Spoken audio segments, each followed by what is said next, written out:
সেদিন রাতটা ছিল বেশ গভীর। শরীফ প্রতিদিনকার মতো ব্রিজের উপর ঠিক মাঝ বরাবর দাঁড়িয়ে তার বাদামের দোকানটা গোছাচ্ছিল। প্রতিদিন সে এখানেই বসে, বিকাল থেকে রাত পর্যন্ত সে এখানে বসে বাদাম বিক্রি করে। সকালবেলা সে আশেপাশে ঘুরে ঘুরে বিক্রি করে, তবে বিকালের দিকে মফস্বল শহরের এই ব্রিজের ওপরে বাদামের বিক্রি বেশ ভালো হয়। শরীফ অন্য জেলা থেকে এসেছে, এই জেলাতে এসে সে কাজ করে। এমন না যে শরীফের অনেক টাকা পয়সা আছে, ওরা বেশ দরিদ্র। সে রাত্রেবেলা শরীফ যখন বাদাম বিক্রি করা শেষে সমস্ত কিছু গোছাচ্ছিল, হঠাৎ করেই শরীফ খেয়াল করলো ব্রিজের ওই মাথা থেকে একটা লোক ঘোড়ার উপর চড়ে ঘোড়া দৌড় দাবড়ে নিয়ে এদিকে আসছে। শরীফ সাধারণত জিনিসটাকে স্বাভাবিকভাবেই নিল। তখন ব্রিজের উপরে কেউ ছিল না, মোটামুটি রাত 12টা বেজে গিয়েছে। এত রাত পর্যন্ত সাধারণত সে থাকে না, তবে আজকে একটু বেশি সেল হয়েছে। সবকিছু গুছিয়ে শরীফের যেতে একটু দেরি হচ্ছিল। হঠাৎ করে সে যখন তার সামনে দিয়ে একটি ঘোড়াকে দৌড়ে যেতে দেখে, তখন তার মধ্যে তেমন প্রতিক্রিয়া কাজ করেনি। কিন্তু কিছুক্ষণ পর যখন একদল ঘোড়াকে সে ব্রিজের ওপর দিয়ে যেতে দেখে এবং ঘোড়ার ওপর যে সাওয়ারিরা ছিল তাদের আচরণ এবং তাদের চলনভঙ্গি সহ তাদের কাপড় চোপড় সম্পূর্ণ রকমের ভিন্ন ছিল। শরীফ এত বড় ঘোড়া আজ পর্যন্ত দেখেনি। শরীফ প্রথমবার চমকে যায়নি, কিন্তু পরের বারগুলোতে সে যখন দেখলো ঘোড়া তার সামনে দিয়ে এমনভাবে যাচ্ছে যেন কোনো অলৌকিক বস্তু এক একটা ধাপ এত দ্রুত ফেলছে। সঙ্গে সামনে যে লোকটা গিয়েছে সেই লোকটার পরনে বড় জুব্বা পরা, মাথায় ঢেউ খেলানো চুল আর বেশ লম্বা। তবে তার পেছনে যারা গিয়েছে তারা বেশ অদ্ভুত রকমের। তারা দেখতে কালো এবং কুষ্ঠিত কাপড় পরা, সেই সঙ্গে প্রায় 6-7 ফুটের মতো লম্বা। শরীফ সমস্ত কিছু গোছানো শেষ করে ফেলেছে। ঠিক সেই মুহূর্তে সেই কালো দলের যে ঘোড়ার দল ছিল, প্রায় 8-10টা ঘোড়া ছিল, তারা শরীফের কাছে এগিয়ে আসলেন।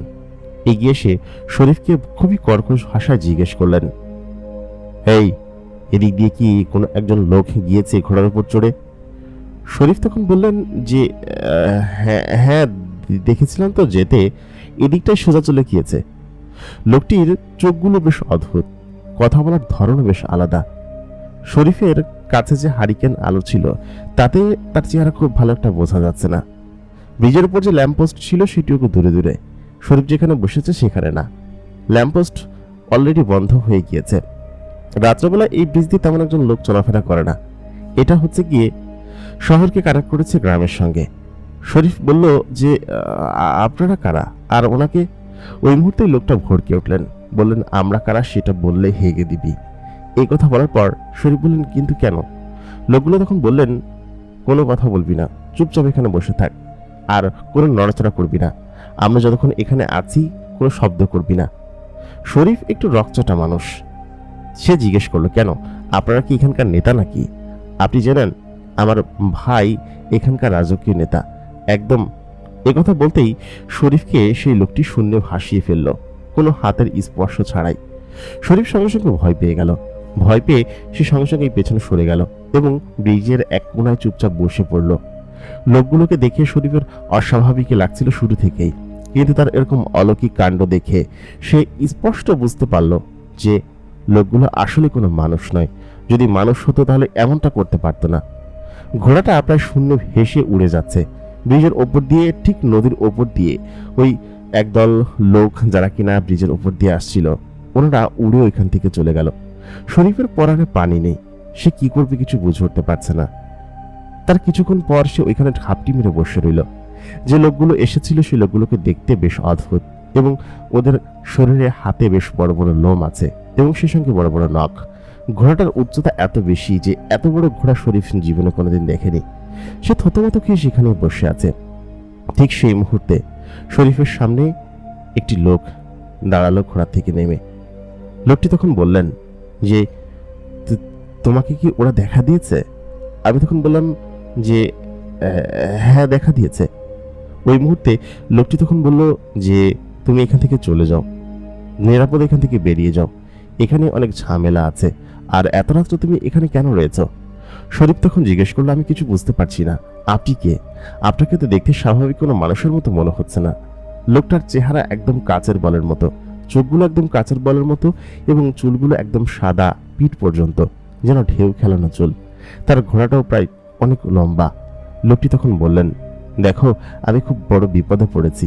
আসলে আমি এই অঞ্চলের জিন না, আমি অন্য এক অঞ্চল থেকে এসেছি। ওরা আমাকে ঘেরাও করেছে। আমি এখান থেকে বের হতে চাই।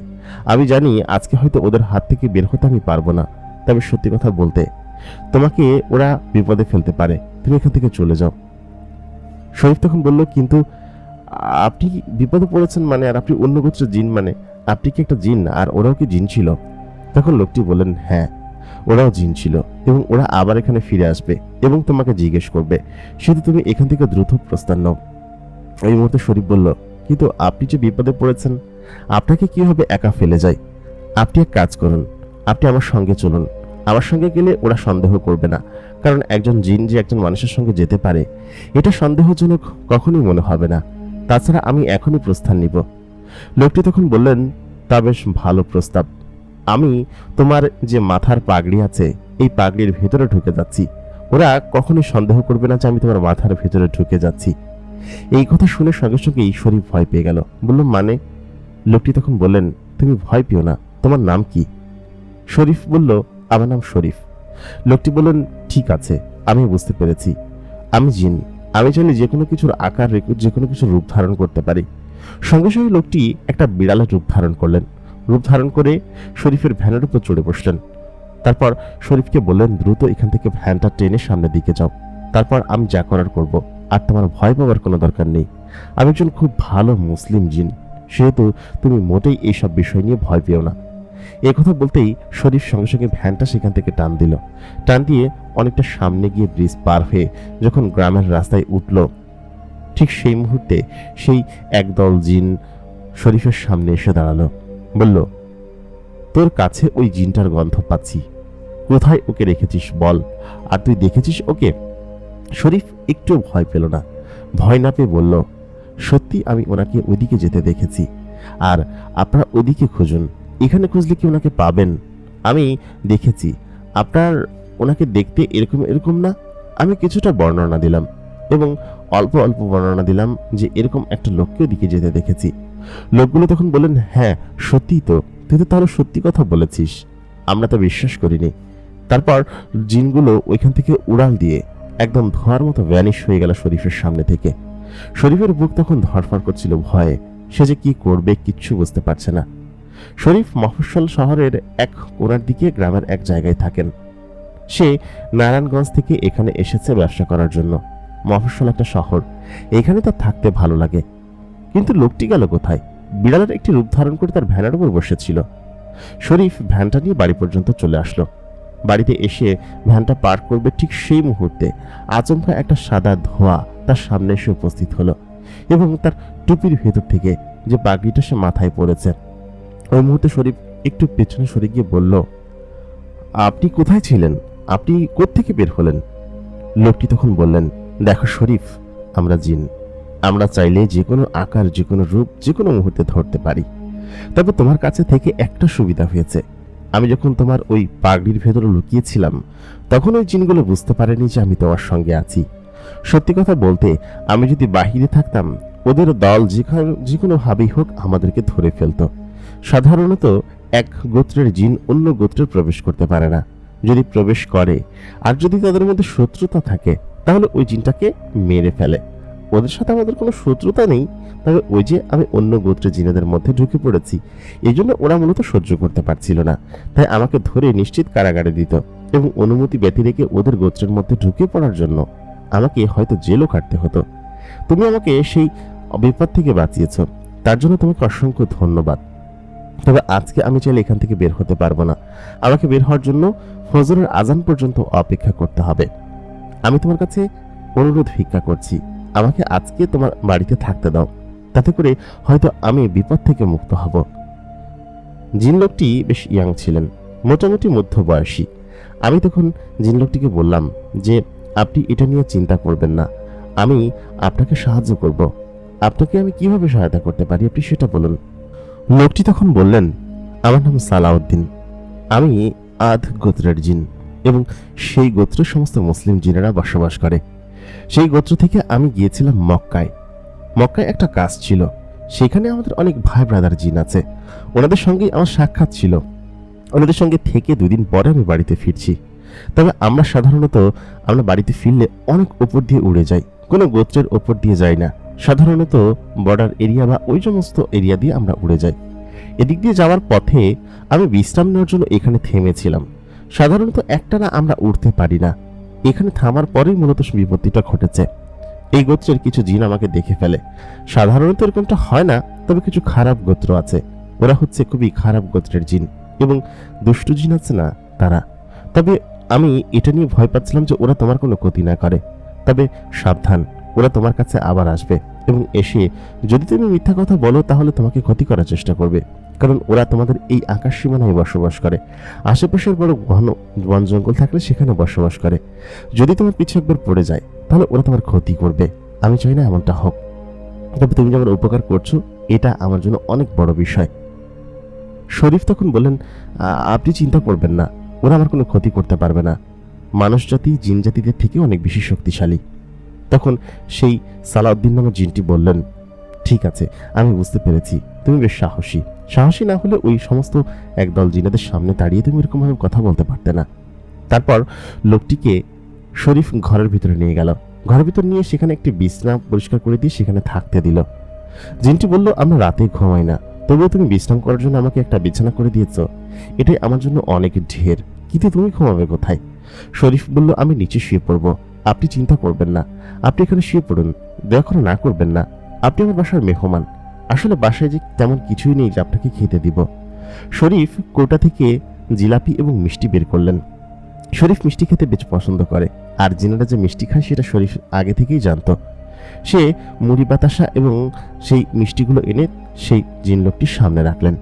রাখার পর বললেন যে, বাহ, খুব সুন্দর তো। আমরা যে মিষ্টি খেতে পছন্দ করি সেটা তুমি জানলে কিভাবে? শরীফ তখন বললেন, আমি জানি, ছোটবেলায় একটা গল্প পড়েছি আপনাদের সম্পর্কে।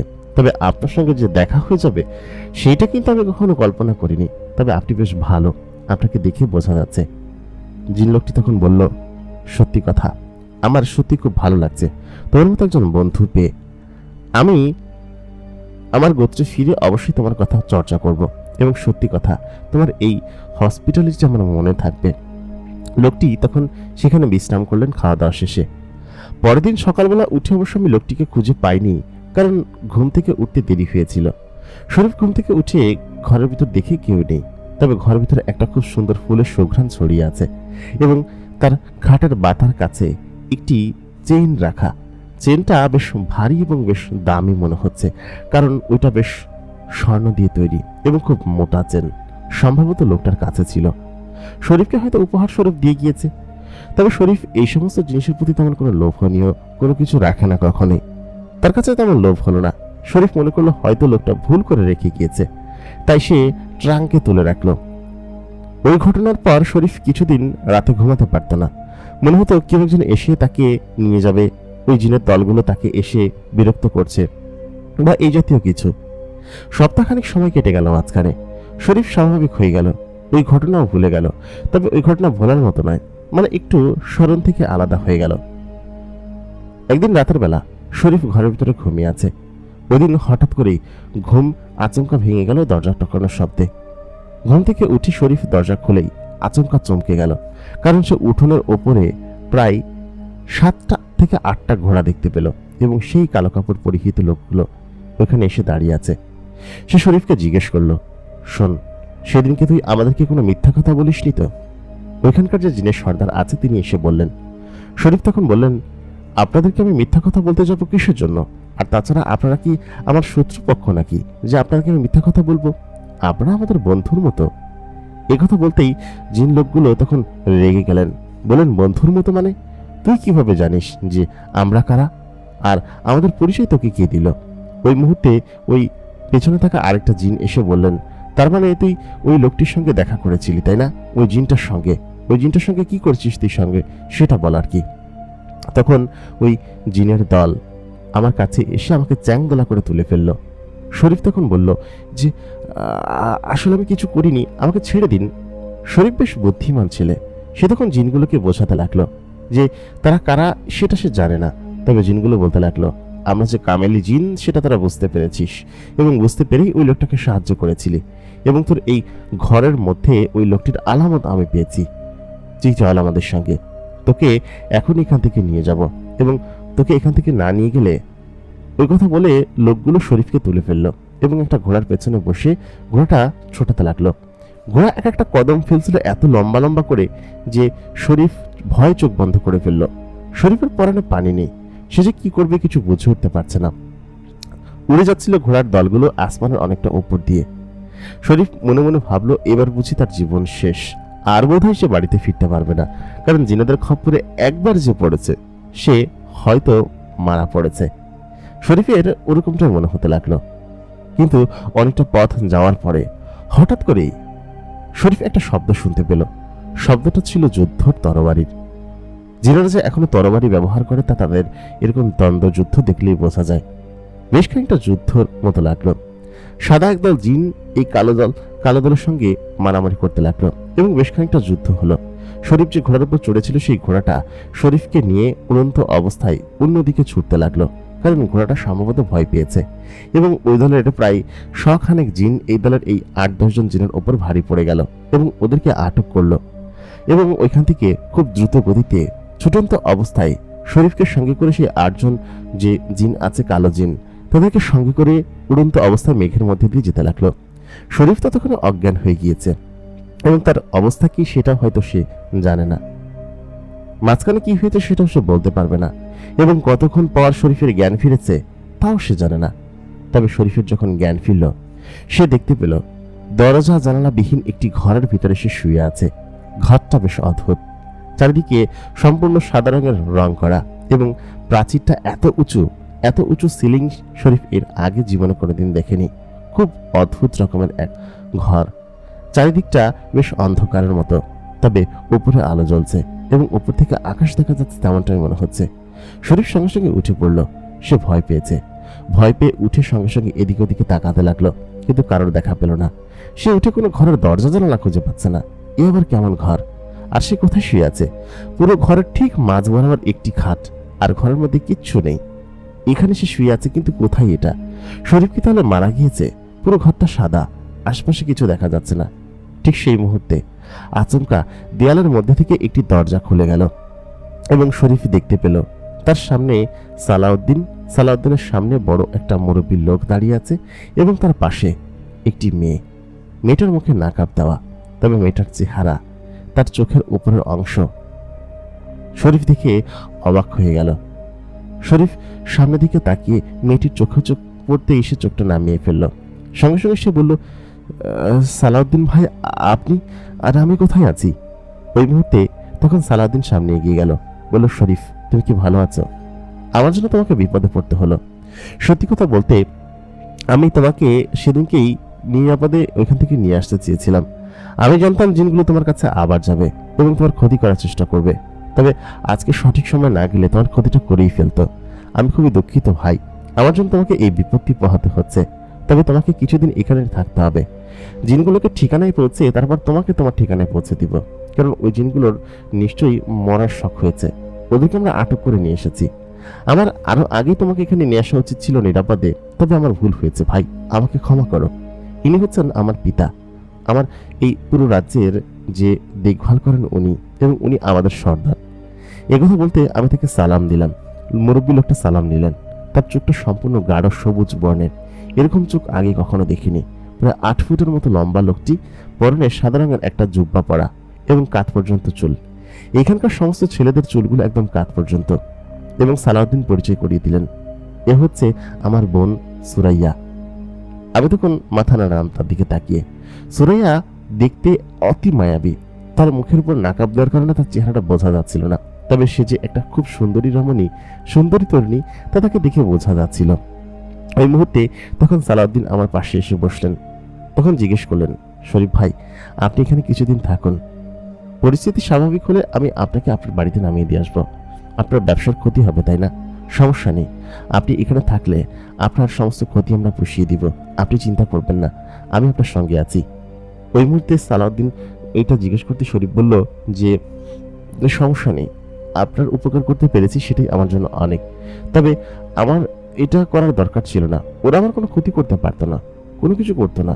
আমি বেশ বুদ্ধিমান ছেলে। তখন সালাউদ্দিন বলল, আমি জানি শরীফ, তুমি খুব বুদ্ধিমান ছেলে, তবে জিনদের সঙ্গে বুদ্ধি কাজে লাগে না, শক্তি কাজে লাগে। সেহেতু তুমি এখানে কিছুদিন থাকো। আমি চাই তুমি এখানে নিরাপদে থাকো। তারপর ওই মুরব্বী লোকটা কিছু একটা শরীফকে সালাউদ্দিনকে বললেন। বলার পর তখন সালাউদ্দিন বলল, ঠিক আছে, তুমি বিশ্রাম করো। আর কোনো জায়গা যাওয়ার প্রয়োজন হলে এই ঠিক সোজা বরাবর দেখো, এখানে একটা বোতাম আছে, এই বোতামটা চাপ দেবে, চাপ দিলেই দরজাটা খুলে যাবে, ঠিক আছে? আর এখানে আরেকটা বোতাম আছে, এটা দিলেই তোমার খেদমতে সবসময় দাসী জিনরা এখানে আছে, ওরা সবসময় তোমার দেখা করবে। তখন শরীফ বলল কি যে এই ঘরে তো কোনো জানালা নেই, আসলে জানালাগুলো খুলে কিভাবে, অন্ধকার রুমে থাকতে পারি না। ওই মুহূর্তে সালাউদ্দিন বলল, আসো, তুমি দেখো দেয়ালের চারপাশে যেখানে যেখানে বোতাম আছে, বোতামগুলো চাপলেই জানালাগুলো খুলে যাবে, তুমি চিন্তা করো না, ঠিক আছে? এখন তাহলে আমি যাই। ওই কথা বলেই ওনারা ওইখান থেকে বেরিয়ে গেলেন এবং দরজাটা অটোমেটিক্যালি লেগে গেল। এরকম অদ্ভুত রকমের ঘর রুম এর আগে আমি কখনো দেখিনি, যে চারিদিকটায় দেওয়াল, কোনো দরজা নেই। দরজা খুলে তখনই যখন এই বোতামটা চাপা হয় এবং এই বোতাম বাহিরেও আছে। অদ্ভুত রকমের ঘর এটা। শরীফ কিছু বুঝতে পারছে না, এটা কি তার সঙ্গে সত্যি সত্যি ঘটছে নাকি মিথ্যা মিথ্যা। শরীফ ওইখান থেকে এসে ডান দিকের একটি দেয়ালের কাছে গেল এবং সেখানে একটি বোতাম দেখতে পেল, লাল রঙের একটি বোতাম। সেই বোতামটা সঙ্গে সঙ্গে খুললো। খোলার পর সঙ্গে সঙ্গেই একটা শব্দ হতে লাগলো। শব্দ হয়ে সঙ্গে সঙ্গেই ওইখানকার জানালাটা সম্পূর্ণভাবে খুলে গেল এবং শরীফ বাইরের দিকে তাকিয়ে হতভম্ব হয়ে গেল। সে কততলা প্রাচীরের ওপরে আছে তার জানা নেই, তবে দেখে সে বুঝতে পারছে সে কোনো একটা পাহাড়ি অঞ্চলের প্রাচীরের ওপরে আছে এবং সে জানলা দিয়ে যখন একটু নিচের দিকে তাকালো, এই জানলার মধ্যে কোনো গ্রিল নেই। গ্রিল ছাড়া জানলা সে প্রথমবার দেখছে এবং সে যখন একটু নিচের দিকে ঝুঁকলো, দেখলো সে প্রায় 30 থেকে 40 তলা ইমারতের ওপরে আছে। নিচে নদী বয়ে চলেছে, অপর প্রান্তে বিশাল এক পাহাড়। পাহাড়ের বাঁশ ঘেঁষে খুব সুন্দর ঝর্ণার নদীতে গিয়ে পড়ছে এবং খুব সুন্দর শব্দ হচ্ছে। সঙ্গে সঙ্গে সে ভয়ে জানলাটা লাগিয়ে দিল, কারণ সে খুব ভয় পেয়েছে। এত উচ্চতা সে এর আগে কখনো দেখেনি। আশপাশটাই খুব বড় বড় পাখি আসমানে উঠছে এবং খুব বড় বড় ডানা তাদের। এরা কি পাখি নাকি সত্যি সত্যি জিন? শরীফ আবার সামনের দিকে তাকিয়ে দেখলো, না, এরা কোনো পাখি নয়, এরা সত্যি সত্যি জিন। একটি বিশাল আকৃতির জিন ডানা মেলে শরীফের জানলার কাছে এসে দাঁড়ালো। দাঁড়িয়ে বলল, তুমি কে? তুমি কি সেই মানুষটা যে সালাউদ্দিন ভাইকে বাঁচিয়েছিল? শরীফ বলল, হ্যাঁ, কিন্তু আপনি কিভাবে জানেন? ওই মুহূর্তে সেই জিন লোকটি বললেন, আরে এই ঘটনা তো সবাই জানে, আমরা এই গোত্রের জিন, এই গোত্রে আমরা থাকি। সালাউদ্দিন ভাই খুব ভালো একজন জিন, তিনি আমাদের সকলকে অনেক খুব ভালো ট্রেনিং দেন। তবে উনি যে বিপদে পড়েছিল এটা খুব খারাপ বিষয়, উনি ফিরে আসতে পেরেছে তোমার জন্য, তোমাকে অনেক ধন্যবাদ। লোকটি বেশ অদ্ভুত রকম ভাবে উড়ে আমার সঙ্গে এই কথাগুলো বলে এখান থেকে চলে গেল। আমার কাছে কোনো কিছু বোঝার উপায় ছিল না, আমি যে কি করে বুঝে উঠতে পারছিলাম না। তারপর এসে বিছানার উপর বসে কখন যে আবার ঘুমিয়ে পড়লাম জানি না। অনেকটা বেলা পার হয়েছে। পরের দিন কখন ঘুম থেকে উঠেছি তা বলতে পারবো না। শরীফ ঘুম থেকে উঠে দরজার বোতামটা খুললো, খুলে ওইখান থেকে সোজা একটা সরু গলি দেখতে পেল। সরু গলি সোজা দিয়ে সিঁড়ি নেমে গিয়েছে নিচের দিকে। এ আবার কেমন ঘর বাড়ি! সিঁড়ি দিয়ে সে নিচে নামছে, তবে কোনোভাবে সিঁড়ি শেষ হচ্ছে না। অনেকটা পথ নামার পর সে দেখলো বিশাল এক হলরুম। হলরুমের সামনে একটি রক্ষী দাঁড়িয়ে আছে, বেশ বড়সড় গার্ড এরকম পড়ে। ঠিক সেই মুহূর্তে সেই রক্ষীটা পার হওয়ার সঙ্গে সঙ্গে তার সঙ্গে দেখা হলো সুরাইয়ার। সুরাইয়া সেখানে হেঁটে আসছিল। সুরাইয়া তখন বলল যে, কোথায় যাচ্ছেন? সুরাইয়ার কণ্ঠস্বর সে প্রথমবারের মতো শুনল এবং প্রথমবারের মতো সে হয়তো সুরাইয়াকেও দেখতে যাচ্ছে। সুরাইয়ার সঙ্গে সঙ্গে তার মুখের নাকাবটা সরিয়ে ফেলল, সরিয়ে বলল যে, কোথায় যাচ্ছেন আপনি? ওই মুহূর্তে শরীফ সুরাইয়ার দিকে হা করে তাকিয়ে আছে। তাকিয়ে থাকারই কথা, কারণ এত সুন্দর কোনো তরুণী যে হতে পারে সেটা শরীফের ধারণার বাহিরে ছিল। তাকে দেখতে এত সুন্দর লাগছিল যে সে আসলে নিজের চোখ কপালে তুলে ফেলল। সঙ্গে সঙ্গে শরীফ সুরাইয়াকে বলল যে, এই তো। শরীফ তোতলাচ্ছিল, বলল, আরে আপনি তোতলাচ্ছেন কিসের জন্য? আমি আপনার সম্পর্কে শুনেছি, আপনি ভাইয়ার জীবন বাঁচিয়েছেন, এক প্রকার বিপদ থেকে রক্ষা করেছেন। তবে ওই সমস্ত জিনেদের কোনো মাফ নেই, ওরা আপনাকে তুলে যেতে নিয়ে গিয়েছিল। আপনি আসুন, কোথায় যাচ্ছেন? নিশ্চয়ই ঘরের ভিতর বোর হচ্ছিলেন, আমি আপনার দিকেই যাচ্ছিলাম। আপনি চলুন, আপনাকে একটু আমাদের বাগানটা ঘুরে নিয়ে আসি। ওইখানটা বেশ সুন্দর সুন্দর ফুল গাছ আছে। শুনেছি মানুষেরা নাকি বেশিক্ষণ অন্ধকারে থাকতে পারে না, তবে আমরাই অন্ধকারে থাকতে পারি। আমাদের অন্ধকারই ভালো লাগে, দিনের বেলাতে আমরা ঘুমাই। এখন দেখুন সন্ধ্যা হয়ে আসছে, আমরা এখন হচ্ছে ঘুম থেকে উঠে এখানে আসলাম। তবে আপনি কিন্তু অনেক ঘুমিয়েছেন, সেই একদিন ধরে আপনি ঘুমন্ত অবস্থায় আছেন। ঘরের ভিতরে নিশ্চয়ই বোর লাগছিল।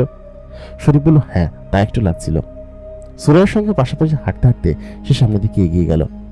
সুরাইয়ের শরীরে একটা ঘ্রাণ আছে, এটা খুব মিষ্টি সুন্দর সুঘ্রাণ। সে সুরা থেকে একটু দূরে দূরে হাঁটছিল।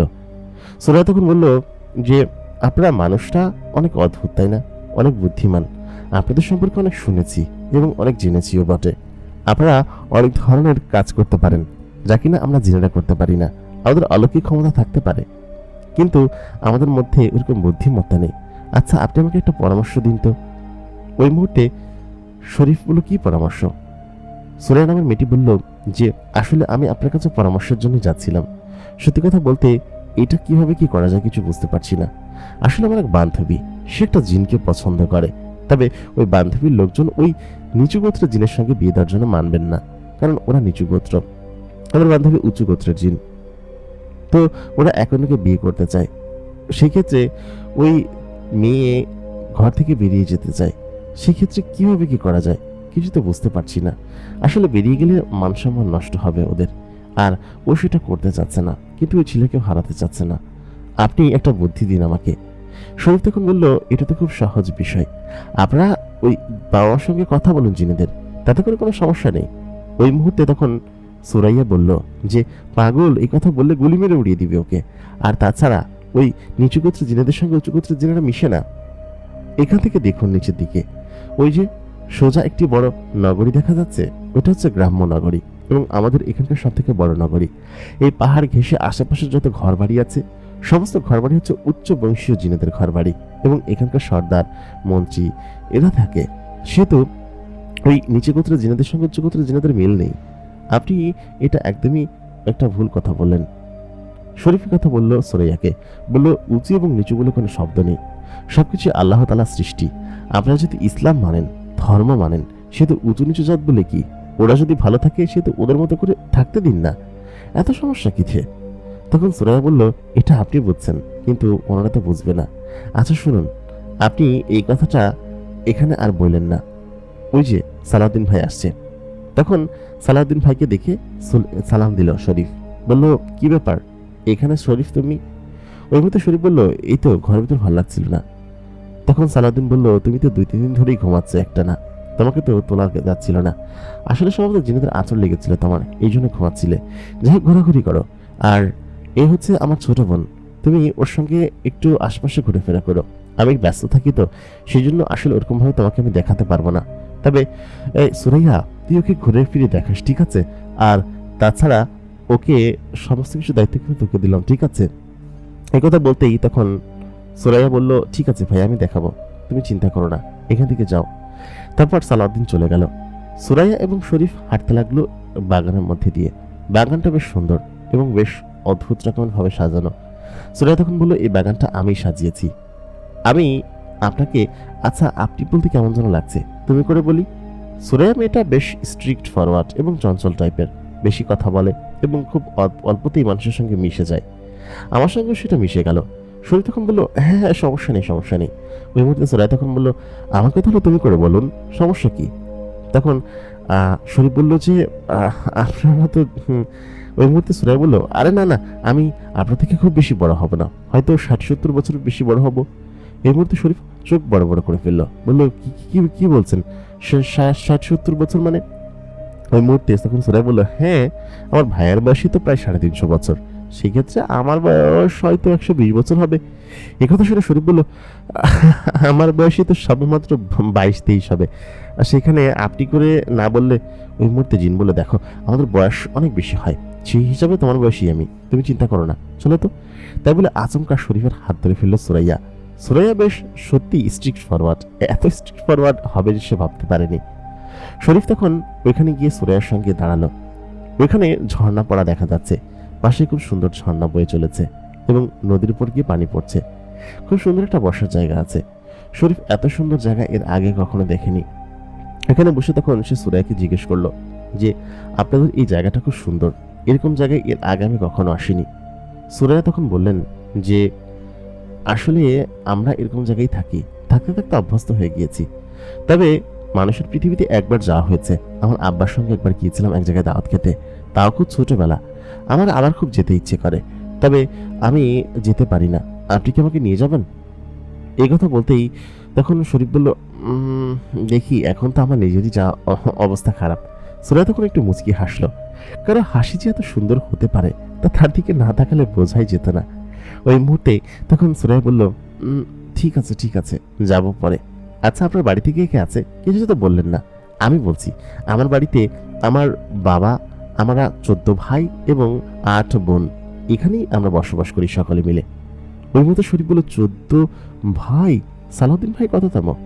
তখন সুরাইয়া বললেন, সালাউদ্দিন ভাই 8তম এবং তিনি অন্য সকল ভাইদের থেকে আলাদা। এবং আমার ধারণা সালাউদ্দিন ভাই এর পরবর্তী লিডারশিপ হয়তো নেবেন আব্বার কাছ থেকে, তিনি এটার যোগ্যতার হকদার।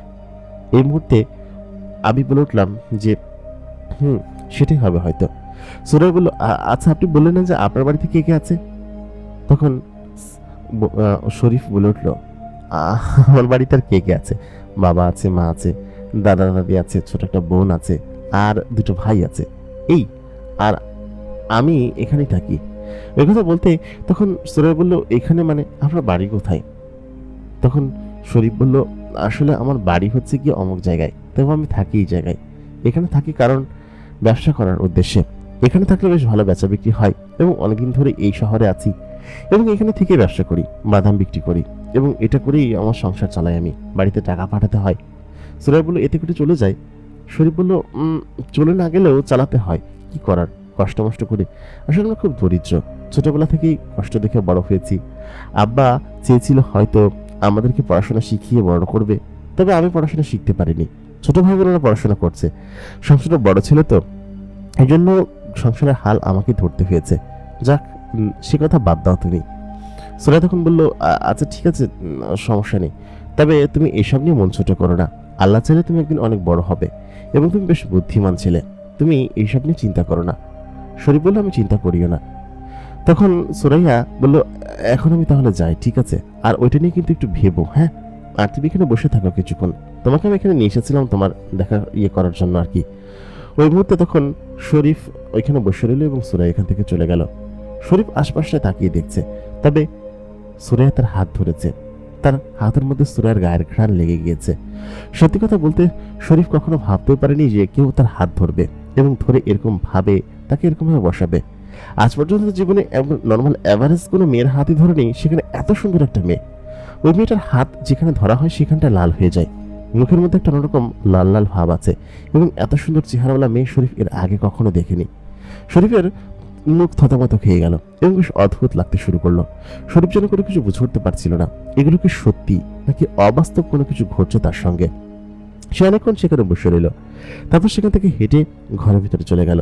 তার খুব ক্ষুধা লেগেছে, কি যে করবে কিছু বুঝে উঠতে পারছে না। সে রান্নাঘরের কাছে গিয়ে দাঁড়ালো, সেখানে ওইখানকার মহিলারা দাঁড়িয়েছিল। এখানকার মহিলাদের সঙ্গে শরীফের এখান থেকে পরিচয় হয়নি এখন পর্যন্ত। শরীফ সেখানে দাঁড়িয়ে আছে, মহিলাটার সঙ্গে সঙ্গে শরীফকে দেখে ভয় পেয়ে গেল এবং দাসীরা চিৎকার দিয়ে উঠল। ওই মুহূর্তে সঙ্গে সঙ্গে সেখানে সুরাইয়া এগিয়ে আসলো, এগিয়ে এসে বললো, কি কি কি হয়েছে মা, চিৎকার করছো কিসের জন্য? তখন শরীফকে দেখে ওরা বলল যে, এই জিনিসটা কি, এখানে কোত্থেকে এসেছে? এটা দেখতে জিনের মতো মনে হচ্ছে না। ওই মুহূর্তে তখন সুরাইয়া বলল, মা তুমি তো আসলে পাগল, ও হচ্ছে শরীফ ভাই, আমাদের যে আমার ভাই আছে না সালাউদ্দিন, আরে তোমার ছেলেই তো, সালাউদ্দিনকে এই বাঁচিয়েছিল। ওই মুহূর্তে তখন এগিয়ে আসলেন সকলে, এসে বললেন, ও আচ্ছা এই ছেলে তাহলে, আসলে আমরা কখনো মানুষ দেখিনি তো, এই জন্য আসলে চিনতে পারছি না। তখন সকলে দাসীরা শরীফকে দেখে দূরে সরে যাচ্ছে, সম্পূর্ণ ভয় পাচ্ছে দেখে এবং খুব আগ্রহ নিয়ে শরীফের দিকে তাকিয়ে আছে। তখন সুরাইয়া বলল, কি ব্যাপার তুমি এখানে? সুরাইয়া তখন এই কথা জিজ্ঞেস করতে শরীফ বলল, আসলে খুব ক্ষুধা লেগেছে এই জন্য। ওই মুহূর্তে বললো, সকলে বলল, সে কি ক্ষুধা লেগেছে, আমাদের ঘরের মেহমান না খেয়ে আছে। প্লেট একটা দিয়ে সকলে তার ভিতরে খাবার ভরে উঠিয়ে দিতে লাগলো এবং সকলেই তাকে আদর যত্ন করতে লাগলো। সুরাইয়া বলল, খাও, এগুলো আমাদের এখানকার সব থেকে জনপ্রিয় খাবার। পুরো একটা থালি ভরে দিল খাবার, এত খাবার সে খেতে পারে কখনো? সেখানে পোলাও, মাংস, রোস্ট, রেজালা, মিষ্টি এবং নানান ধরনের মাছ, ফলমূল সমস্ত কিছু দিয়ে পুরো ফল সাজিয়ে ফেলেছে। এরকম অদ্ভুত রকমের খাবার সে আগে কখনো দেখেনি। বেশ অদ্ভুত লাগছে দেখতে। ওই মুহূর্তে শরীফ বলল, আমি আমার জীবনে এত খাবার কোনোদিন খাইনি। আমার মা নেই। আমি খুব কষ্ট করে এই ছোটবেলা থেকে মা ছাড়া বড় পেয়েছি। সত্যি কথা বলতে আমি খুব কষ্টে। একথা বলতেই ওই মুহূর্তে সুরাইয়ার মা শরীফের মাথায় হাত দিয়ে বলল, তুমি কষ্টে পেও না বাবা, আমরা তো আছি, সে তো কোনো চিন্তা করো না। তুমি এখানে যতদিন ইচ্ছে থাকো, আমরা তো আছি, আমরাই তোমার মা। সুরাইয়ার চাচি, তারপর ওর মা, সকলেই শরীফের মাথায় হাত বুলিয়ে দিতে লাগলো। শরীফ খুব বেশি খেয়ে ফেলেছে। সুরাইয়া তবু তাকে বলছে, খাও, সমস্যা কি? এখানে যত ইচ্ছে খাও দাও, ঘুরে ফিরে ঘুমাও, কোনো সমস্যা নেই। তুমি খুব ভাগ্যবান ছিলে জানো, তুমি এখানে যে এসেছো, এখানে এসে সত্যি সকলের মন জয় করে নিয়েছো। এতটা ভালো বাইরের কাউকে আজ পর্যন্ত আমার পরিবারের কেউ বাসেনি, তবে তুমি ভালোবাসা আদায় করে নিয়েছো। ওই রাত্রেবেলা শরীফ নিজের কক্ষে ফিরে গেল। ফিরে গিয়ে সেখানে সে এরকম ঘুম আসছিল না, আশেপাশে তাকিয়েছিল। পুরো শহর তাকিয়ে আছে তখন। দিনের রাত্রেবেলা জেগে থাকে আর দিনের বেলা ঘুমায়, এই জন্য হয়তো দিনের বেলাটা নীরব থাকে আর রাত্রেবেলা এরকম জমজমাট। দূরের শহর থেকে মিউজিকের শব্দ আসছে, বেশ অদ্ভুত রকমের মিউজিক। শরীফ সেখানে বসে ভাবতে লাগলো যে কি করবে সে, এখানে কি থাকবে। শরীফের দেখতে দেখতে এরকম করেই প্রায় 6-7 দিন সময় সেখানে কেটে গেল। সে সুরাইয়ের সঙ্গে নিয়মিত কথা বলতো, গল্প করত, এবং সুরাই এমন ভাবে তার সঙ্গে কথা বলতো যেন তার পূর্ব পরিচিত, আগে থেকে সে চেনে জানে, নিজেদের এরকম একটা পরিচয় আছে আর কি। যাই হোক, শরীফের এরকম ভাবে খুব ভালো সময় কাটছিল। খেয়ে দিয়ে ঘুমিয়ে পড়িয়ে সমস্ত কিছু মিলিয়ে গল্প, আড্ডা এবং সবকিছুতেই শরীফের বেশ ভালো সময় কাটছিল। ওই দিন সন্ধ্যাবেলা শরীফ বাড়ির সামনের বড় একটি চেয়ারের উপর বসেছিল, এবং সেটা সম্ভবত দোতলার উপরে একটি বড় বারান্দার মতো জায়গা আছে। সেখান থেকে দূরের আকাশ এবং খুব সুন্দর আকাশের চাঁদ দেখা যায় এবং খুব সুন্দর নক্ষত্রগুলো দেখা যায়। আচমকা দূর থেকে একটি সাদা ডানাওয়ালা জিনিস শরীফ উড়ে আসতে দেখলো এবং সেটা সে যখন সামনে এসে দাঁড়ালো, তখন সে চেয়ার থেকে উঠে পেছনে সরে গেল। শরীফকে বলল, কি ব্যাপার, ভয় পেলে? শরীফ এর আগে সুরাইয়াকে কখনো উঠতে দেখেনি, এই প্রথমবারের মতো। সে সুরাইয়াকে জিজ্ঞেস করলো, তুমি উড়ে কোত্থেকে আসলে? সুরাইয়া তার ডানা দুটো পিঠের পিছনে লুকিয়ে ফেললো, বলল, এই তো গিয়েছিলাম নানু বাড়ির দিকে। তোমাকে যে ডাক দিব তুমি তখন ঘুমাচ্ছিলে, তারপর কি করছো এখানে বসে?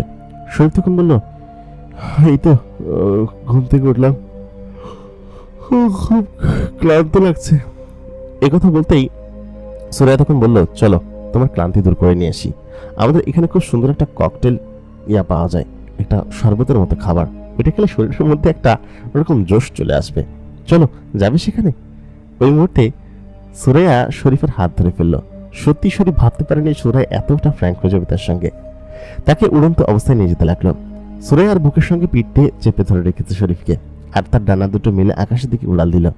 শরীফ তখন বলল, তোমার যে ডানা আছে তা তো আমি জানতাম না। সুরাইয়া বলল, দেখেছো নাকি কখনো জানবে? আর আমার সঙ্গে কোথাও যাও তুমি? সারাক্ষণ ঘরের ভিতরে থাকো, কি করে আল্লাহ মাবুদ জানে।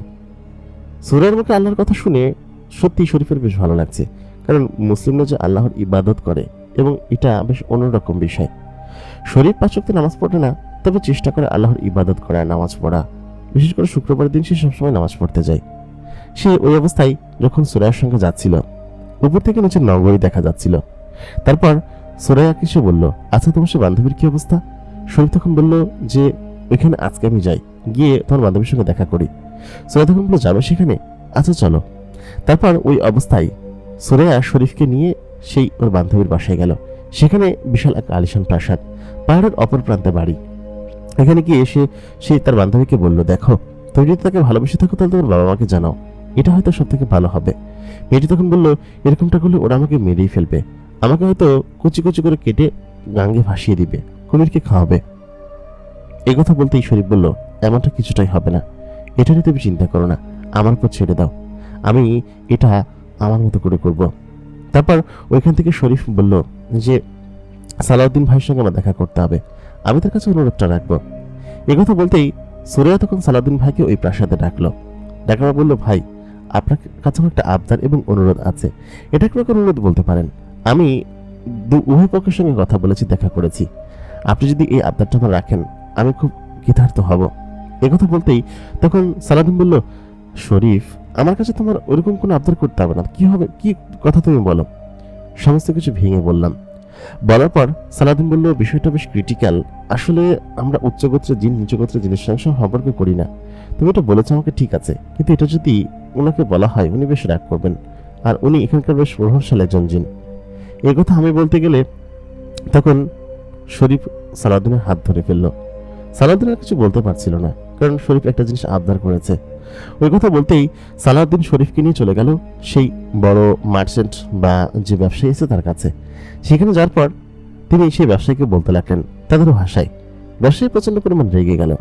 রেগে গিয়ে বলল, এটা কখনো সম্ভব না। ওই মুহূর্তের সঙ্গে সঙ্গে ওই ব্যবসায়ী উঠে বললেন যে, সালাউদ্দিন, এরকমটা বলা তোমার ঠিক হয়নি। ওই ছেলেকে আমরা কখনোই মেনে নিব না, আর ওই ছেলে একটা নিচু গোত্রের জিন। তখন শরীফ এগিয়ে গেল, এগিয়ে গিয়ে বলল, দেখুন, নিচু আর উঁচু গোত্র কি, সবই তো আল্লাহর সৃষ্টি। আপনি একটা জিনিস ভাবুন তো, ধরুন আল্লাহ তাআলা সমস্ত জিনিস এখন উলট পালট করে দিল, মানে উলট পালট বলতে সকলের সমতা, যে যেখান থেকে সম্পদ কুড়িয়ে নিতে পারে সেটা তার হবে। তাহলে কি আপনার সম্পদ থাকবে? আপনার তো তখন কিছুই থাকবে না। সম্পত্তি নিজে বড়াই করেন, ক্ষমতা, দাপট। আপনি যখন আজকে যদি মারা যান, কালকে আপনার সম্পত্তি কোথায় যাবে? আজকে থেকে 100 বছর আগে আপনার পূর্বসূরীরা যারা এই সম্পত্তির মালিক ছিলেন, তারা কি এগুলো ভোগ করে যেতে পেরেছে? পারেনি। সে তো পৃথিবীতে আনন্দে থাকাটাই সব থেকে বেশি জরুরি এবং সব থেকে আসল। আপনি এটা কেন ওদেরকে আলাদা করতে চাইছেন? লোকটি সালাউদ্দিনের কথা শুনে তেমনটা মানেননি, তবে শরীফের কথা শুনে কিছুটা ভাবলো। বলল, ঠিকই তো বলেছ, আল্লাহ তাআলা তো আমাদেরকে বড়লোক বা ধনী গরিব করে পাঠাননি। আমরা এখানে এসে হয়েছি এবং যা কিছু আছে এখানে রেখে যেতে হবে। তোমার কথা আমার ভালো লেগেছে। কই, কোন ছেলে দেখি? তারপর ওই মুহূর্তে ওই ছেলেটাকে, যে জিন ছেলেটা ছিল, তাকে এগিয়ে নিয়ে আসা হলো এবং ওই লোকটি দেখে চিনতে পারলেন আজকে থেকে প্রায় 70 বছর আগে এক দিন ওই ছেলেটি ওই লোকটির উপকার করেছিল এবং সেই উপকারের প্রতিদান হিসেবে ছেলেটি হয়তো আজকে এখানে এসেছে এবং আল্লাহ তাআলা তাকে এখানে নিয়ে এসেছে। লোকটি দেখে চিনতে পারলেন, তুমি তুমি এখানে, তুমি তো অনেক বড় হয়ে গিয়েছো, তোমাকে আমার চেনা চেনা লাগছে। ওই মুহূর্তে তখন ওই ছেলেটি বললেন, হ্যাঁ, আমার মনে পড়েছে অমুক দিনের ঘটনা। তখন জিন লোকটি, ওই সর্দার, মানে ওইখানকার যে ব্যবসায়ী, তিনি বললেন, আমি আর আপত্তি করছি না, যেহেতু ওরা একে অন্যকে পছন্দ করে, আর আমার মেয়ে আমাকে কখনো কিছু বলেনি। আমার মেয়ে যেহেতু বলেছে সে ওকে অনেক পছন্দ করে এবং এরকম ঘটনা, তাহলে তো আমাদেরকে আগাতেই হবে। তুমি তোমার বাবাকে নিয়ে আমার কাছে সঙ্গে দেখা করতে এসো, যাও যাও ছোকরা। একথা বলে সে ওইখান থেকে খুশি মনে বেরিয়ে গেল। তখন সুরাইয়া আমাকে দেখে বলল, সত্যি কথা, তোমার মধ্যে একটা জাদু আছে। এই জাদু আমি আসলে ভাঙতে পারি না। তুমি সত্যি বেশ অদ্ভুত রকমের ভালো একজন মানুষ। আমার তোমাকে দেখে খুব ভালো লেগেছে এবং এই ভালো লাগা সত্যি আমার জন্য বেশ অন্যরকম। ওই কথা বলতেই সঙ্গে সঙ্গে সালাউদ্দিন বলল, যাক, তুমি একটা কাজটা করতে পেরেছো, দেখেছো, আমার কোনো কিছুতে কিছু হয়নি। তখন শরীফ বলল, দেখেন সালাউদ্দিন ভাই, আপনার সব কিছুতেই হয়েছে, কারণ আপনি আমাকে এই পর্যন্ত নিয়ে এসেছেন কথা বলার জন্য, এবং সেটা অবশ্যই আপনার ক্রেডিট। সালাউদ্দিন ভাই, আপনাকে অনেক ধন্যবাদ। একথা বলতে সালাউদ্দিন তখন বললেন, দূর বেটা, তুই আমার এত বড় একটা উপকার করলি আর ধন্যবাদ দিচ্ছিস, আমি তোর জন্য কিছু করতে পারলাম না। আচ্ছা ঠিক আছে সুরাইয়া, থাক, আমার একটা জায়গায় যেতে হবে। শরীফ তুমি থাকো। হ্যাঁ হ্যাঁ। তারপর একথা বলে ওখান থেকে চলে গেল। সত্যি সত্যি সুরাইয়া এসে দূর থেকে এসে সালাউদ্দিনকে বলল কি যে, ভাই তুমি চলে যাও, আমি ওকে নিয়ে যাব, এবং শরীফকে সালাউদ্দিন যাওয়ার সঙ্গে সঙ্গে জড়িয়ে ধরল। শরীফ সত্যি খুব লজ্জা পেয়েছে এবং সঙ্গে সঙ্গেই ওই যে জিন মেয়েটা আছে, ও এসে বলল, শরীফ ভাই, তোমাকে অনেক ধন্যবাদ, তুমি আমার প্রাণ বাঁচিয়েছ। এটা কত যে উপকার হয়েছে আমি বলে বোঝাতে পারবো না। আমার মনের মধ্যে খুব শান্তি লাগছে এখন। ও নিশ্চয়ই খুব শান্তিতে হয়তো বাড়িতে গিয়েছে।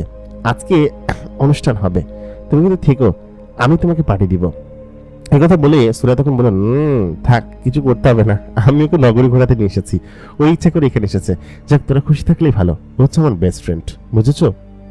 শরীফ তখন বলল, তারপর ওইখান থেকে সুরাইয়া শরীফকে নিয়ে চলে গেল নগরের ঠিক মাঝখানে একটি দোকানে। সেখানে সম্ভবত এখানকার নেশাজাতীয় দ্রব্য বা ওই জাতীয় জিনিসপাতিগুলো বিক্রি করা হয়। যে শরবতটার কথা বলেছিল সেই শরবতটার বদলে আরেকটা শরবত দিয়ে দিয়েছে এবং আমি না জেনে সেই জিনিসটা গপ গপ করে গিলে খেয়ে ফেললাম। ওইটা দেখেই সুরাইয়া তখন বলল, এটা কি করলে? এটা তো, উনি তখন দোকানদার উপর চিৎকার চেঁচামেচি করতে লাগলো। এটা নেশাজাতীয় দ্রব্য ছিল এবং ওই জিনিসটা খাওয়ার সঙ্গে সঙ্গে আমার মাথা ঘোরাবে সেটা স্বাভাবিক বিষয়। আমি এক প্রকার অন্যরকম উল্টো হয়ে ঘোরাঘুরি করতে লাগলাম। ওই ততদিনে সুরাইয়ের প্রতি একটা অন্যরকম ভালো লাগা আমার কাজ করতে শুরু করেছে। সুরাই তখন বলল, তাহলে আমিও খাবো, এবং আমার কাছে ওইটা খুব ভালো লাগছে। সুরাই একের পর এক গ্লাস খেতে লাগলো, আমিও খেতে লাগলাম। শহরের মধ্যে একটা অন্যরকম আমেজ উত্তেজনা সবসময় কাজ করে। রাত্রের শহর জিনেদের শহর যেন অদ্ভুত এক শহর। এই শহরে নানান ধরনের খেলাধুলা হয়, নানান ধরনের সার্কাস পার্টি হয়। এক পাশে দাঁড়িয়ে একজন গান গাইছে, একজন গল্প করছে, অন্য পাশে আগুন জ্বালে একদল জিন সেখানে বসে আছে, বসে খাবার পুড়িয়ে খাচ্ছে। এ পাশে সমস্ত কিছু জমজমাট, বার, মদখানা, সরাইখানা, সমস্ত কিছু খোলা, এবং এগুলো এখানে হয় এক প্রকার গোপনে আড়ালে আর কি। সাধারণত এগুলো এলাও না এখানে, তবে এক প্রকার এখানে ওরকমটাই হয়। বাড়ি থেকে অনেকটা দূরে এসেছে সুরাইয়া। ও খেয়ে একদম টাল অবস্থা। শরীফ নিজে একদম ঠিক সে অবস্থায় আছে। কি করবে ও? এখান থেকে সুরাইয়াকে নিয়ে যাবে কিভাবে? ওই মুহূর্তে সে সুরাইয়াকে কোলে তুলে নিল, এবং কোলে তুলে নিয়ে বলল যে, ভাই, অমুক জায়গায় যাবো, নিয়ে যাবেন? একটা ঘোড়াওয়ালাকে বলল। ঘোড়াওয়ালা বলল, নিয়ে যেতে পারবো, তবে এত দিরহাম লাগবে।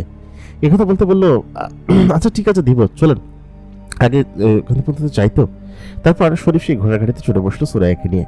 সুরাইয়া শরীফের কোলের মধ্যে একদম ঝুঁকে পড়েছে, ওর বুকে মাথা রেখে শুয়ে পড়লো। সে তার ওকে উড়িয়ে নিয়ে যেতে পারবে না। গাড়ি চলতে শুরু করলো শূন্যের উপর দিয়ে। অনেকটা পথ এগোনোর পর সে ঘরের সামনে এসে দাঁড়ালো। দাঁড়ানোর পর বলল যে, ভাই, আমার কাছে আসলে কোনো টাকা পয়সা নেই, কোনো দিরহাম নেই, আমি আপনার টাকা দিয়ে দিব, আপনি কালকে আসুন, আপনার যা ভাড়া হয়েছে তার থেকে 3-4 গুণ দিয়ে দিব। তখন লোকটি বললেন, আমি বাকি টানি না, তাড়াতাড়ি আমার টাকা দিন। তখন শরীফ বললেন, তুমি জানো আমি কে? আমি এখানকার রাজপুত্র, আর তুমি আমার উপর কথা বলছো? এখন আমি নেশার ঘরে আছি বলে তোমাকে টাকাটা দিতে পারছি না। যাও এখান থেকে, কালকে তুমি ঠিক এখানে এসে আমাকে ডাক দিও, আমি তোমার টাকা পরিশোধ করে দিব, যাও এখন এখান থেকে। লোকটি ভয় পেল। যে লোকটি সত্যি ভয় পেয়েছে, কারণ সর্দারের বাড়িতে এসেছে, ভয় পাবে না? তারপর সেখান থেকে চলে গেল। শরীফ সুরাইয়াকে কোলে করে নিয়ে দোতলার কামরায় গেল, এবং সেখানে যাওয়ার পর সে যখন সুরাইয়ার কামরায় খুব যত্ন সহকারে তাকে শুইয়ে দিল, সুরাইয়া যেন শরীফকে সারছিল না, তাকে টেনে ধরলো, বলল, তুমি জিও না শরীফ, এখানেই থাকো। এই কথা বলে সে টান দিয়ে তার বুকের ভিতরে শরীফকে টেনে নিল। শরীফ নিজেও মাতালের ঘরে ছিল, টাল ছিল, যদিও সে বেশি খায়নি, তবে জিনাদের এই মদ খেয়ে তার মাথার মধ্যে ঝিমঝিম করছিল। সে ওইখানেই যে সুরাইয়ার সঙ্গে শুয়ে পড়েছে সে নিয়েও জানে না। পরের দিন সকালবেলা ভোর হলো, জানলা খোলা ছিল, তবে দরজা আটকানো ছিল। শরীফ বুদ্ধি করে দরজা আটকে দিয়ে এসেছিল। সে ঘুম থেকে উঠে দেখল সে সুরাইয়াকে জড়িয়ে ধরে শুয়ে আছে, খুব কাছাকাছি, একদম বুকের ভেতরে সুরাইয়া ঢুকে ঘুমিয়ে আছে তাকে জড়িয়ে ধরে। সঙ্গে সঙ্গে সে ভয়ে উঠে গেল। ভয়ে চুপচাপ উঠে তার মাথা ঝিমঝিম করছিল, দাঁড়াতে পারছিল না। সে খুব লজ্জা পেয়েছে। সুরাইয়া সেই দুধে আলতা শরীর, তার বুকের মধ্যে তার মাথা, আহ কি সুন্দর সেই মুহূর্ত। সে সুরাইয়াকে জড়িয়ে ধরে রেখেছিল। এটাই যেন ভালোবাসার পূর্বসূত্র। সত্যি সত্যি সে সুরাইয়াকে হয়তো ভালোবেসে ফেলেছে। তার বুকের ভিতর ধড়ফড়ানি বেড়ে গেল। সঙ্গে সঙ্গে সে ঘরের বাইরে এসে ওই বোতামটা টিপে বেরিয়ে গেল এবং দরজাটা লাগিয়ে দিল। সুরাইয়া তখন মাথার মতো ঘুমাচ্ছিল। সেখান থেকে নিজের কক্ষে চলে আসলো। কক্ষে এসে সে ভাবতে লাগলো, এটা কি হলো? সেই কথাটা সুরাইয়ার সঙ্গে ছিল। ছি, এটা ঠিক হয়নি। যদি সুরাইয়া জানতে পারে তাহলে কি মনে করবে? সে নিজের কক্ষে এসে অনেকক্ষণ ভাবতে লাগলো। যেহেতু শরীরে ক্লান্ত ছিল, ক্লান্ত অবস্থায় সে ঘুমিয়ে পড়ল। ঘুম থেকে উঠে সে দেখতে পেল সুরাইয়া তার ঘরের মধ্যে তার চোখের সামনে বসে আছে এবং বলল, শরীফ, গত রাত্রে তুমি কি করেছ? আমি কোথায় ছিলাম? শরীফের বুকের ভিতর ধড়ফড়ানি বেড়ে যেতে লাগলো। বলল, আমি তো জানি না কোথায় ছিলে, আসলে এরকম আমতা আমতা করতে লাগলো। সুরাইয়া তখন বলল, গত রাতে কি করেছো আমার কিছু মনে নেই, আমাকে কি ঘর পর্যন্ত তুমি দিয়ে গিয়েছিলে? ওই মুহূর্তে শরীফ বলল, হ্যাঁ হ্যাঁ, আমি তোমাকে ঘরে দিয়ে এসেছিলাম, আর হ্যাঁ, ওই যে গাড়িতে করে নিয়ে এসেছিলাম তোমাকে, উনি টাকা পাবে, তুমি আসলে দিয়ে দিও, আমার কাছে তো কোনো দিরহাম নেই। এই কথা বলতে বলল, যাক বাবা, তুমি আমাকে বাঁচিয়েছ। আমি যেখানে গিয়েছিলাম আব্বা জানতে পারলে দিত ভালো মতোই। তারপর সে শরীফের কাছে বসলো, বসে বলল, ঠিক আছে শরীফ, তোমার সাথে থেকে আমার খুব ভালো লেগেছে, আমরা আবার যাবো একদিন, ঠিক আছে?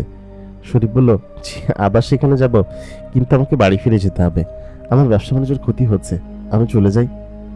সুরাইয়া তখন বলল, একদম মেরে ফেলবো। কোথায় যাবো মানে?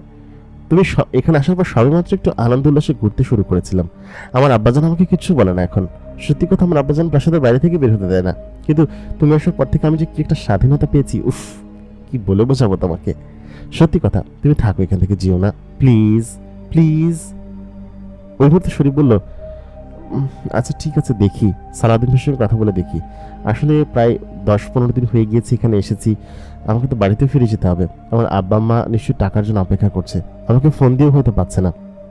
তখন সালাউদ্দিনের শরীফ বলল যে, আচ্ছা ঠিক আছে, আমি ভাইকে বলবো তোমার বাড়িতে পাঠাতে। ওই মুহূর্তে সেখানে সালাউদ্দিন এসে উপস্থিত হলো। বললো, কি অবস্থা শরীফ, কেমন আছো? কালকে রাতে অনেক দেরি করে ফিরেছো নাকি? কোথায় গিয়েছিলে তোমরা? আর সুরাইয়া, তুই কিন্তু একটু বেশি ঘোরাঘুরি করছিস। ওই মুহূর্তে তখন সুরাইয়া বলল, হ্যাঁ আমি বেশি ঘোরাঘুরি করছি, তোমরা যে ওকে বললে ওকে নিয়ে ঘুরতে, সেজন্য আমরা গিয়েছিলাম। ওই কথা বলে সুরাইয়া ওখান থেকে রাগ করে বেরিয়ে চলে গেল। সালাউদ্দিন তখন বলল যে, শরীফ তুমি চিন্তা করো না, তুমি যে এখানে আছো তাই বলে যে তোমার বাড়ি চলছে না এমনটা না। আমি জিনদেরকে দিয়ে তোমার বাড়িতে যথেষ্ট পরিমাণ খাবার এবং অর্থ পাঠিয়েছি, তারা ওইটা দিয়ে চলতে পারবে। আর হ্যাঁ, তোমার বাড়িতে ভবন নির্মাণের কাজ আমি শুরু করেছি, সেটা খুব শীঘ্রই হয়ে যাবে। ভবন নির্মাণ করার পরে তুমি তোমার বাড়িতে চলে যেতে পারবে, আর তোমাকে আর বাদাম বিক্রি করতে হবে না, এত কষ্টও করতে হবে না। আর তোমরা যে প্রাচীর ঘেরা বাড়িতে থাকবে, সেই বাড়িটাই তোমরা চলে যাবে, ঠিক আছে? আর তোমার ওইসব নিয়ে চিন্তা করতে হবে না, তুমি আর কিছুদিন এখানে থাকো। বাড়িটা নির্মাণ হলে আমি তোমাকে সেখানে গিয়ে দিয়ে আসবো, তুমি চিন্তা করো না, ঠিক আছে? ওই মুহূর্তে সুরিয়া বাড়ি দাঁড়িয়ে শুনছিল এবং সে খুব খুশি মনে বলল, এই তো, তুমি আর যেতে পারবে না এখান থেকে, আরো কিছুদিন থাকবে। সত্যি সুরাইয়া একটা পাগল ছিল, ওর মনের মধ্যে খুব কষ্ট ছিল, ওকে বাসা থেকে কেউ বের হতে দিত না, খুব কষ্ট করেই ঘরের ভিতরে থাকতো ও। সুরাইয়া এর পরের কয়েকদিন শরীফের সঙ্গে খুব বেশি মাত্রায় ঘুরতে লাগলো এবং সত্যি কথা, শরীফ ওর প্রেমে পড়ে গিয়েছে, এটা বলা বাহুল্য। কেউ যদি কোনো সুন্দরী মেয়ের সঙ্গে এরকম ভাবে মেলামেশা করে, তার আবার একটা রাত্রি যাপন করে এসেছে, যদিও নেশার ঘরে ছিল, তবুও সকালবেলা ঘুম থেকে উঠে শরীফ খুব লজ্জা পেয়েছিল। দেখতে দেখতে মাঝখানে সময়গুলো কেটে যেতে লাগলো এবং সুরাইয়া এবং শরীফের দিনগুলো খুব ভালো কাটছিল, এটা খুব বলা বাহুল্য। শরীফ আনন্দেই দিনগুলো কাটাচ্ছিল এখানে। দেখতে দেখতে তার বাড়ি যাওয়ার দিন ফিরে আসলো। সালাউদ্দিন ভাই তাকে একদিন ডেকে বলল, শরীফ, তোমার বাড়ি নির্মাণ কাজ সম্পূর্ণ হয়েছে, তুমি চাইলে এখন তোমার বাড়িতে যেতে পারো এবং আমি তোমাকে আজকে রাতে নামিয়ে দিয়ে আসবো, ঠিক আছে? তোমার বাবা মায়ের সঙ্গে আমার কথা হয়েছে, আমি সমস্ত কিছু গুছিয়ে বলেছি, সেটা তোমার কোনো কিছু বলতে হবে না বাড়িতে গিয়ে, ঠিক আছে? একথা বলতেই শরীফ তখন বলল, জি সালাউদ্দিন ভাই, কোনো সমস্যা নেই, আপনি এটা নিয়ে চিন্তা করবেন না। শরীফের এখান থেকে যাওয়ার সময় হয়ে আসছিল, তবে সত্যি কথা বলতে এতদিন এখানে থেকে সে এখানকার অভ্যস্ত হয়ে গিয়েছে। সে সুরাইয়াকে ভালোবাসতে শুরু করেছে, তার প্রতি একটা অন্যরকম টান আসতে শুরু করেছে। কিন্তু সালাউদ্দিন ভাই যখন এসে বললেন এখান থেকে চলে যেতে হবে, মানে তার বাড়িতে ফিরে যেতে হবে, তার বাড়ির নির্মাণ কাজ সম্পন্ন হয়েছে এবং সালাউদ্দিন তার জন্য সমস্ত কিছু করে দিয়েছে। এক সালাউদ্দিন তার জীবনটা পাল্টে দিয়েছে। কিন্তু সে তো সুরাইয়াকে ভালোবাসে, সুরাইয়াকে রেখে সে এখান থেকে কিভাবে যাবে? আর সুরাইয়াকে তাকে ভালোবাসে, সে সেটা জানে না। তবে সত্যি কথা বলতে, সুরাইয়ার সঙ্গে কাটানো এই দিনগুলো সে কোনো দিন ভুলতে পারবে না। সুরাইয়া একটা পরী, একটা অন্য রকমের পরী। সুরাইয়ার সঙ্গে কাটানো সেই একটি রাত সে কখনো ভুলতে পারবে না, রাত তো না, দিন। সত্যি কথা বলতে তার জীবনের সব থেকে বড় অংশ হচ্ছে ওই জায়গাটা এবং ওইখানটা। শরীফ সেই রাত্রেবেলা একটা গোটা গহর ভর্তি গাড়ি ভর্তি করে জিনিসপত্র নিয়ে তার বাড়ির কাছে এসে ল্যান্ড করলো। তার বাড়িটা সে চিনতে পারছে না, যেখানে ভাঙাচোরা একটা ঘর বাড়ি ছিল, সেইখানটা এত বড় একটা প্রাচীর দেয়াল উঠেছে এবং তার মাঝখানে দোতলা ঘর উঠেছে। বিগত 25 দিন সে জিনের জগতে থেকে এসেছে এবং এখানে আশেপাশে তার বাড়ি চিনতে পারছে না। এলাকার মানুষজন কি বলবে তাকে? সত্যি সত্যি সে কি সোনার হরিণ পেয়েছে নাকি অন্য কোনো কিছু? শরীফ যখন সালাউদ্দিন ভাই চলে যাচ্ছিলেন, ঠিক সেই মুহূর্তে তার সেই চেনটি তার কাছে ফেরত দেওয়ার কথা বললেন এবং বললেন যে, আপনি একটি চেন রেখে গিয়েছিলেন সম্ভবত আমার ওই বাড়িতে, জিনিসটা এখানেই আছে, আমি আপনাকে জিনিসটা ফেরত দিতে চাই। ওই মুহূর্তে সালাউদ্দিন তখন বলল, আমি জানি তুমি অনেক সৎ একজন ভালো একজন মানুষ, তবে সত্যি কথা বলতে আমি ওইটা তোমাকে উপহার স্বরূপে দিয়ে গিয়েছিলাম এবং আজকে থেকে কোনো জিন তোমাকে কোনো ক্ষতি করতে চাবে না বা ক্ষতি করতে আসবেও না। তোমার সঙ্গে পরিচয় হয়ে খুব ভালো লেগেছে। যদি কখনো কোনো কিছুর দরকার পড়ে তাহলে অবশ্যই আমার কাছে তুমি এসে বলবে এবং আমাকে ডাক দিবে, আমি তোমার সমস্ত বিপদে হাজির হয়ে যাব, ঠিক আছে? তুমি এটা নিয়ে মোটেই চিন্তা করো না। সালাউদ্দিন ভাই তখন চলে গেলেন শরীফকে নামিয়ে দিয়ে। শরীফ তার ঘরে যাওয়ার পর তার ঘরের লোকজন বললেন, বাবা তুই এসেছিস, তোর টাকাগুলো আমি পেয়েছি, এবং তুই যাকে দিয়ে টাকা এবং এই বিল্ডিং করার জন্য টাকা পাঠিয়েছিলি ওরা সমস্ত কিছু করে দিয়ে গিয়েছে। দেখ, মাত্র 1 মাসের মধ্যে এত কিছু করে দিয়ে গিয়েছে। শরীফ আসলে এই সমস্ত জিনিস দেখে খুশি হচ্ছিল না, কারণ তার মনটা পড়েছিল সুরাইয়ার কাছে, যে কিনা ওইখানে তার জন্য অপেক্ষা করছে। সুরাইয়া কি তাকে আসলে ভালোবাসে নাকি মোটেই ভালোবাসে না, যেমনটা শরীফ সুরাইয়াকে ভালোবাসে। শরীফের দিন আসলে খুব খারাপ কাটতে লাগলো ওইখান থেকে আসার পর। তবে শরীফ একটা জিনিস ভেবেছিল, সুরাইয়া হয়তো তার সঙ্গে একদিন না একদিন দেখা করতে আসবে, কিন্তু গোটা 8টি বছর পেরিয়ে যাওয়ার পরেও সুরাইয়া তার সঙ্গে দেখা করতে আসেনি। সম্ভবত সে হয়তো তাকে ভালোবাসে, কিন্তু সুরাইয়া হয়তো তাকে ভালোবাসে না। যদি ভালোই বাসতো তাহলে সেখান থেকে চলে আসার পর অবশ্যই শরীফের সঙ্গে দেখা করতে আসতো।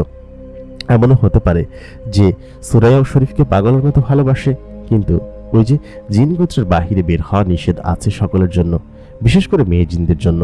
পুরুষ জিনরা ওদের গোত্র থেকে বাইরে বের হয় না, সেখানে একটি মেয়ে জিন কিভাবে তার গোত্র থেকে বাইরে বের হবে, সেটাও হতে পারে। তবে শরীফের ইচ্ছে সে আবার একদিন সুরাইয়ার কাছে যাবে এবং জিজ্ঞেস করবে কেন সে আসেনি তার কাছে। তার মনে কি ভালোবাসা ছিল না শরীফের জন্য একটুও? সে একদিন যাবে এবং জিজ্ঞেস করবে, কিন্তু সেই সৎ সাহসটা তার হয়ে ওঠেনি। যদি সুরাইয়া তাকে ভুল বোঝে, যদি সালাউদ্দিন ভাই তাকে ভুল বোঝে, এই জন্য শরীফ আর কখনোই সেখানে যাওয়ার ইচ্ছে পোষণ করেনি। তবে শরীফ একজন সাধারণ বাদাম বিক্রেতা থেকে এখন বেশ বড় স্বাবলম্বী একজন লোক। তবে তাতে কি, সে তো সুরাইয়া নামে সেই মেয়েটাকে ভালোবাসত, যে কিনা তার হয়নি কখনো। এখনো সে বিয়ে করেনি, শুধুমাত্র সুরাইয়াকে ভালোবেসে। যদি কোনোদিন সুরাইয়া তার কাছে আসে, সেই আশায়, সেই চিন্তায়। প্রিয় দর্শক, আমাদের আজকের ঘটনাটি আপনাদের কাছে কেমন লাগলো আমাদেরকে কমেন্ট করে জানাতে ভুলবেন না। সেই সঙ্গে আপনি যদি আমাদের এই চ্যানেল নতুন হয়ে থাকেন তাহলে অবশ্যই চ্যানেলটিকে সাবস্ক্রাইব করে রাখবেন। প্রতিদিনকার মতো কণ্ঠে আমি RJ ইমরান আপনাদের সঙ্গেই আছি। আশা করি আমাদের ঘটনাগুলো আপনাদের কাছে ভালো লেগেছে। তাহলে দেখা হচ্ছে পরবর্তী এপিসোডে নতুন কোনো ঘটনা নিয়ে। ততক্ষণ পর্যন্ত ভালো থাকুন, সুস্থ থাকুন। এতক্ষণ আপনারা দেখছিলেন দ্য মেগা বক্স প্রাইম।